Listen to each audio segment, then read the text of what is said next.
नमस्कार दोस्तों, मैं हूं आपका आध्यात्मिक दोस्त आचार्य मोहित और वेदसार संसार में आपका स्वागत करता हूं। दोस्तों, हम वीडियो सीरीज़ बना रहे हैं कारकांश कुंडली के प्रत्येक भाव में ग्रहों के स्थित होने का क्या फल होता है। इसके पूर्व के वीडियो में हमने कारकांश कुंडली के प्रथम भाव, द्वितीय भाव, तृतीय भाव तथा चतुर्थ भाव के ऊपर बात कर लिया है। आज का हमारा विषय कारकांश कुंडली के पंचम भाव में ग्रहों की स्थिति और ग्रह युति आदि के फल क्या होते हैं, इसके ऊपर है। यदि आप नहीं जानते हैं कि आपकी कारकांश कुंडली कौन सी है, कारकांश कुंडली का निर्माण किस प्रकार से होता है, तो बहुत ही सरल विधि है। इसको पूर्ण रूप से मैंने बहुत ही विस्तार में अपने एक वीडियो में समझाया है, जो कि आप आई आइकन में देख सकते हैं और मेरे डिस्क्रिप्शन बॉक्स में भी उसका लिंक दिया हुआ है, तो आप उसे अवश्य देख लें। साथ ही आपसे यह भी अनुरोध है, कृपया हमारे प्लेलिस्ट को अवश्य विजिट करें, क्योंकि हमारे प्लेलिस्ट में वैदिक ज्योतिष शास्त्र से संबंधित कई सारे ऐसे महत्वपूर्ण वीडियोज़ हैं जो शायद ही आपको पूरे यूट्यूब में प्राप्त हों। आइए बात करते हैं कारकांश कुंडली के पंचम भाव के ऊपर।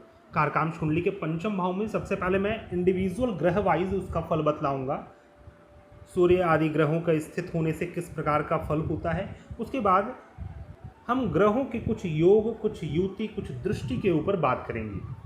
कारकांश कुंडली का पंचम भाव बहुत ही महत्वपूर्ण भाव माना गया है, क्योंकि कारकांश कुंडली जो है वो आपके आत्मा कारक ग्रह की कुंडली होती है और यह आपके जीवन के परस्यूट को दर्शाता है। इसलिए कारकांश कुंडली का पंचम भाव जो है वह प्रारब्ध कर्मों को भी दर्शाता है, साथ ही एक्स्ट्रा क्वालिटीज़, एक्स्ट्रा स्किल्स जो आप इस जीवन में लेकर आए हैं अपने पूर्व जन्मों से। इसलिए कई बार कारकांश कुंडली में स्थित ग्रह से भी जातक के जीविका को देखा जाता है, या फिर वैसी जीविका, वैसा कर्म जो आप करने पर कभी भी फेल्योर नहीं होंगे इस जीवन में, वह हम आपके कारकांश कुंडली के पंचम भाव से देखते हैं। यदि कारकांश कुंडली के पंचम भाव में सूर्य ग्रह स्थित हो तो ऐसा जातक खड्गधारी होता है, और यदि मंगल ग्रह स्थित हो तो ऐसा जातक अपने साथ सदैव भाला रखने वाला, शनि ग्रह स्थित हो तो धनुष रखने वाला होता है। तो यहाँ पर यह जो धनुष, भाला या फिर खड्ग है, यह पौराणिक काल के अस्त्र शस्त्र हैं, लेकिन इसे आपको अभी के अस्त्र शस्त्रों से समझने की आवश्यकता है। जैसे कि मान लीजिए मंगल ग्रह स्थित हो तो शास्त्रों का यह मत है कि भाला रखने वाला होता है, तो अवश्य में कई बार ऐसे जातक गार्ड के रूप में देखे गए हैं।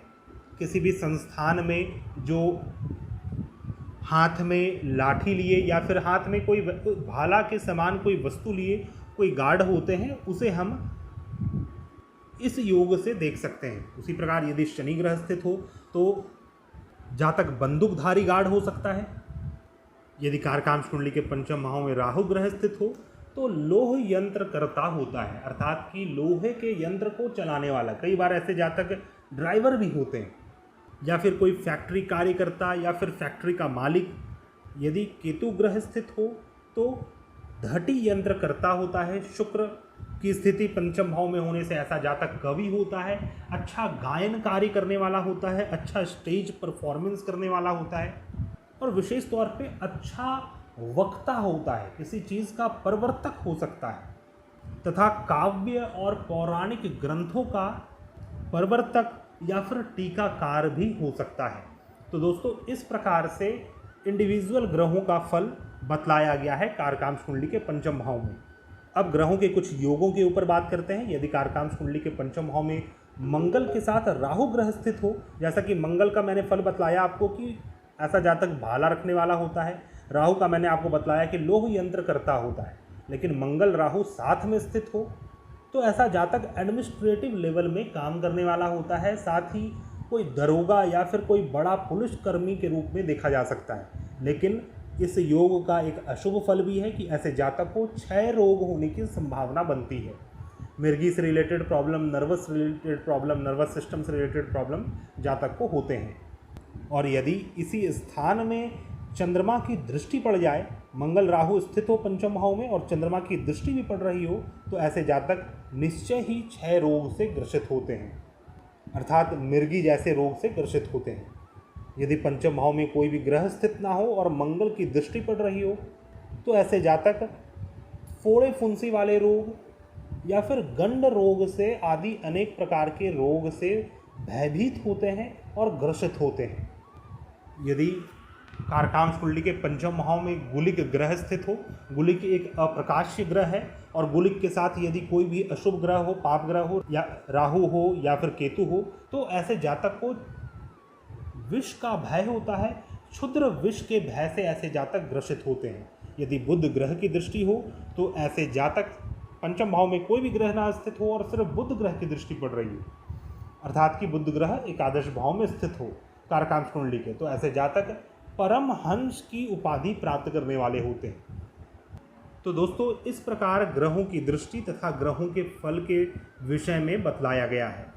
अब हम कुछ और विशेषता के ऊपर बात करते हैं। पंचम भाव में ग्रहों की दृष्टि तथा ग्रह के स्थित होने से अनेक प्रकार की विशेषता जीवन में देखने को मिलते हैं। आपको सिर्फ एक फल से नहीं किसी भी निर्णय तक पहुंचना चाहिए, क्योंकि किस किस ग्रहों की दृष्टि है, वह ग्रह आपके जीवन में किस प्रकार के कारक हैं। आप मेरे प्लेलिस्ट में कारकांश कुंडली के वीडियो को देखेंगे तो उसमें मैंने ग्रहों के कारक के ऊपर भी बात किया है कि कुंडली में जो सप्त तारा हैं, अर्थात राहु केतु को छोड़कर बाकी के जो 7 प्लैनेट्स हैं, वे सभी प्लैनेट्स किसी न किसी रूप के हमारे लिए कारक हैं, कारक ग्रह हैं। अब जैसे भ्रातृकारक, आत्मा कारक, अमात्य कारक, मातृकारक, दर कारक, जाति कारक, इस प्रकार के 7 कारक होते हैं जो पूरे संपूर्ण जीवन को संचालित करते हैं, और यह ग्रहों के बल के आधार पर, अंश के आधार पर डिसाइड होता है। तो आपको यह भी देखना आवश्यक है कि पंचम भाव में कौन से कारक ग्रह स्थित हैं, उस कारक के आधार पर भी आपको फल समझना चाहिए। अब कारकांश कुंडली के पंचम भाव में ग्रहों की विशेषता को समझते हैं, क्योंकि बहुत ही बड़े बड़े योग भी पंचम भाव से बनते हैं कारकांश कुंडली के। जैसे मान लीजिए कुंडली के पंचम भाव में, अर्थात कि कारकांश कुंडली के पंचम भाव में चंद्रमा और बृहस्पति, ये 2 ग्रह साथ में स्थित हो, तो ऐसे जातक निश्चय ही ग्रंथकर्ता होते हैं, अर्थात किसी बड़े ग्रंथ को रचने वाले होते हैं।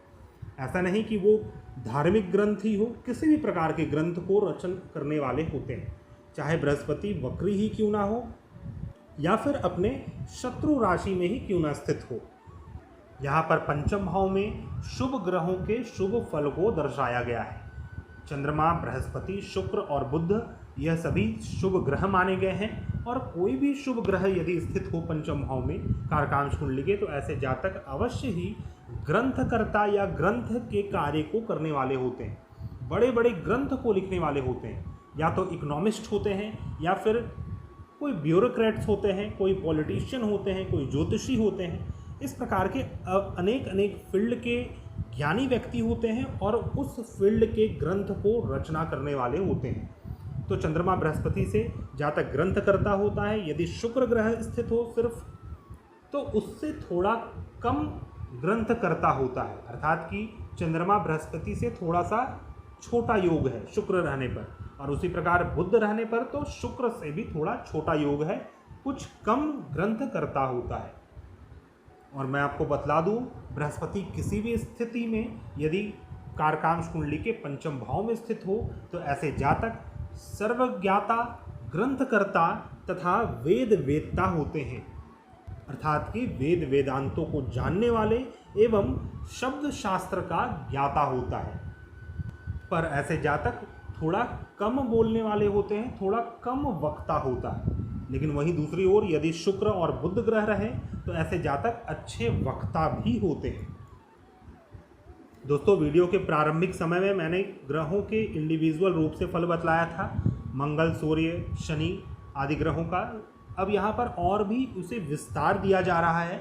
मान लीजिए मंगल ग्रह स्थित हो, तो ऐसे जातक भाला आदि रखने वाले तो होते ही हैं, लेकिन न्यायिक कार्यों में कार्य करने वाले होते हैं, अर्थात कि एडमिनिस्ट्रेटिव लेवल पे कार्य करने वाले होते हैं। जैसा कि मैंने आपको बतलाया था कि ऐसे जातक गार्ड के रूप में भी देखे गए हैं। उसी प्रकार यदि बुध ग्रह स्थित हो तो ऐसे जातक मीमांसक होते हैं। शनि ग्रह स्थित हो, सभा आदि से जुड़े कार्य को करने वाले होते हैं। और यदि रवि ग्रह स्थित हो, सूर्य ग्रह स्थित हो, तो ऐसे जातक गीतज्ञ होते हैं, अर्थात गीत को जानने वाले होते हैं। और यदि चंद्रमा ग्रह स्थित हो तो ऐसे जातक सांख्य योग को जानने वाले, साहित्य को जानने वाले तथा धर्म शास्त्र आदि में प्रवीण होते हैं और ऐसे जातक गायक भी होते हैं।